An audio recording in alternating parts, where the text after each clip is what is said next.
नमस्कार, आप देख रहे हैं महाराष्ट्र फाइल्स। आपके साथ मैं हूं परवीन शेख। आपको बताएंगे कैसे फडणवीस के सामने गिड़गिड़ा रहे हैं उद्धव ठाकरे। संजय राउत और फडणवीस की मुलाकात पर क्यों हुई सियासी हलचल तेज, शिंदे को किसने दिया धोखा। इसके अलावा जानेंगे कौन किसे दे रहा है चुनौती, कौन किसकी बढ़ा रहा है टेंशन। साथ ही आपको इन सभी खबरों से कराएंगे रूबरू। लेकिन तमाम बड़ी खबरों में आगे बढ़ने से पहले एक नजर डालते हैं महाराष्ट्र की टॉप हेडलाइंस पर। महाराष्ट्र विधानसभा का शीतकालीन सत्र 8 से 14 दिसंबर तक चलेगा। स्थानीय निकाय चुनाव के बीच चलेगा सत्र। नेता प्रतिपक्ष को लेकर उद्धव का बड़ा दांव। देवेंद्र फडणवीस और संजय राउत की मुलाकात से सियासी हलचल तेज। विधानसभा सत्र में होगा बड़ा उलटफेर। उद्धव ठाकरे का खुलासा, बोले शिवसेना खुद कांग्रेस के पास नहीं गई, 2019 में बीजेपी ने किया खेला। निकाय चुनाव के बीच शिंदे गुट को बड़ा झटका, दर्जनों नेता उद्धव ठाकरे के गुट में शामिल। सीएम फडणवीस का बड़ा कदम, एनआईए प्रमुख सदानंद दाते को महाराष्ट्र डीजीपी बनाने की तैयारी तेज। खबरों में सबसे पहले बात महाराष्ट्र विधानसभा सत्र की।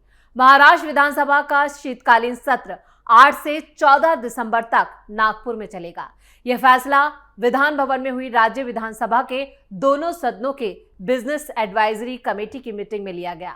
मीटिंग में CM Devendra Fadnavis, deputy CM Eknath Shinde और अजित पवार मौजूद थे। शीतकालीन सत्र आमतौर पर महाराष्ट्र की दूसरी राजधानी नागपुर में होता है।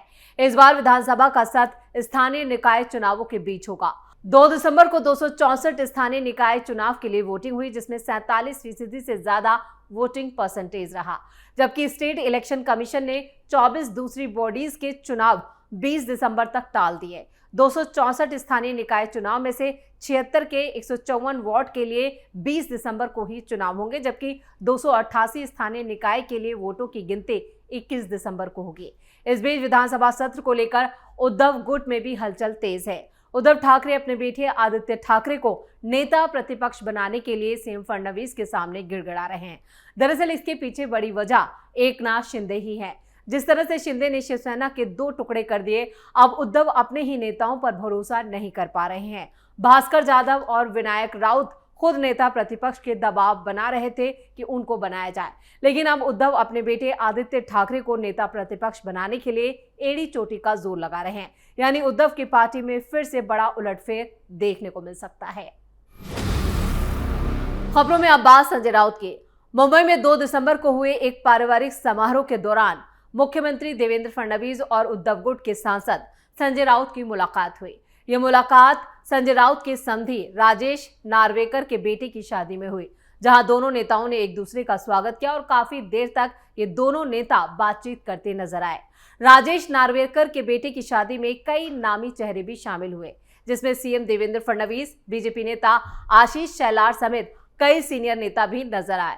समारोह के दौरान संजय राउत और देवेंद्र फडणवीस की मुलाकात स्वाभाविक रूप से हुई, लेकिन कुछ तस्वीरों के सामने आते ही यह मुलाकात राजनीतिक गलियारों में चर्चा का विषय बन गई। खबरें तो ये भी है कि संजय राउत ने भी विधानसभा में नेता प्रतिपक्ष को लेकर फडणवीस से चर्चा की। उद्धव अब हर हाल में नेता प्रतिपक्ष के लिए आदित्य ठाकरे के नाम पर मोहर लगाने की जुगत लगा रहे। वैसे सीएम फडणवीस ने संजय राउत की तबीयत को लेकर भी जानकारी ली। कुछ दिन पहले संजय राउत ने सोशल मीडिया पर बताया था कि उन्हें एक गंभीर बीमारी का पता चला है।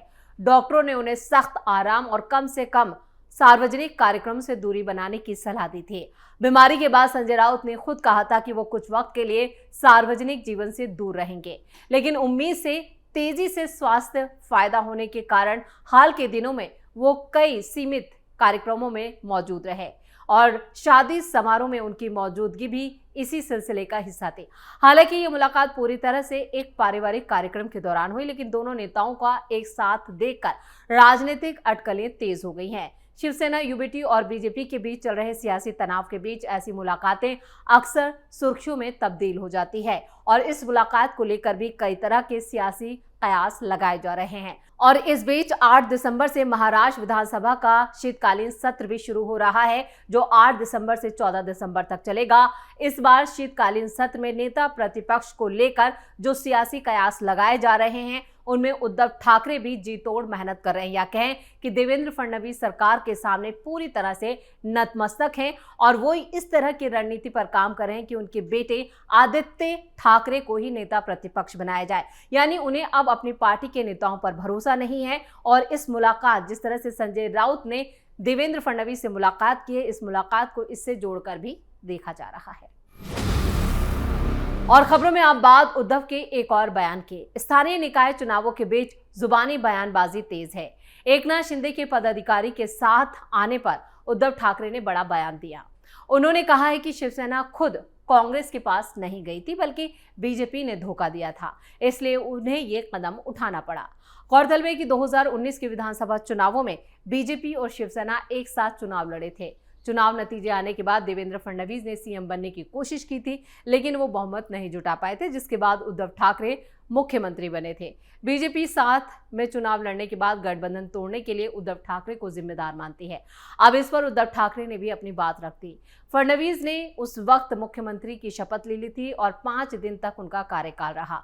उद्धव ठाकरे कांग्रेस के सहयोग से सीएम बने और 2 साल 214 दिन उन्होंने कुर्सी संभाली, जबकि एकनाथ शिंदे शिवसेना को तोड़कर सीएम बने और 2 साल 158 दिन तक वो भी सीएम रहे। उद्धव ठाकरे ने 2019 में महाविकास आघाड़ी के गठन पर कहा कि शिवसेना कांग्रेस के साथ नहीं गई थी, बल्कि बीजेपी के विश्वासघात और धोखे के कारण उन्हें ये कदम उठाना पड़ा। मातोश्री में मंगलवार को उन्होंने शिवसेना यानी शिंदे गुट और एनसीपी अजीत पवार के कई पदाधिकारियों को यूबीटी में शामिल किया और इसी मौके पर उन्होंने कहा, अब आरोप लगाए जा रहे हैं कि शिवसेना कांग्रेस के साथ चली गई, लेकिन सच्चाई यह है कि उस समय शिवसेना कांग्रेस के साथ नहीं गई थी। बीजेपी ने उस वक्त विश्वासघात किया था। उन्हें सबक सिखाने के लिए हमने महाविकास आघाड़ी की स्थापना की थी। जो लोग कांग्रेस को गालियां दे रहे थे, अब उनके पोस्टरों पर आनंद दिघे के साथ सोनिया गांधी की तस्वीर नजर आ रही है। नगर पालिका चुनावों में उनके पोस्टरों पर सोनिया गांधी की तस्वीरें लगी हैं। ये सब सत्ता के लिए लाचारी है। और खबरों में अब बात एकनाथ शिंदे को लगे झटके की। महाराष्ट्र में नगर परिषद चुनावों के बीच उद्धव ठाकरे ने एकनाथ शिंदे को बड़ा झटका दिया है। ठाणे की कोपरी 5 पखाड़ी सीट से शिंदे का मजबूत गढ़ इसे माना जाता है, लेकिन अब शिवसेना और अजीत पवार के कई पदाधिकारी उद्धव ठाकरे की शिवसेना में शामिल हो गए। यह एंट्री उद्धव ठाकरे की मौजूदगी में कराई गई। ठाकरे गुट के मुताबिक ठाणे में हो रही ये जो पाला बदला है, शिंदे गुट के नेता यहाँ पर जो सामने आए हैं, उद्धव ठाकरे की पार्टी में शामिल हुए हैं, ये शिंदे के लिए एक बड़ा कहें कि मुश्किल का संकेत है। इस मौके पर उद्धव ठाकरे ने शिंदे गुट पर तीखा बयान भी दिया।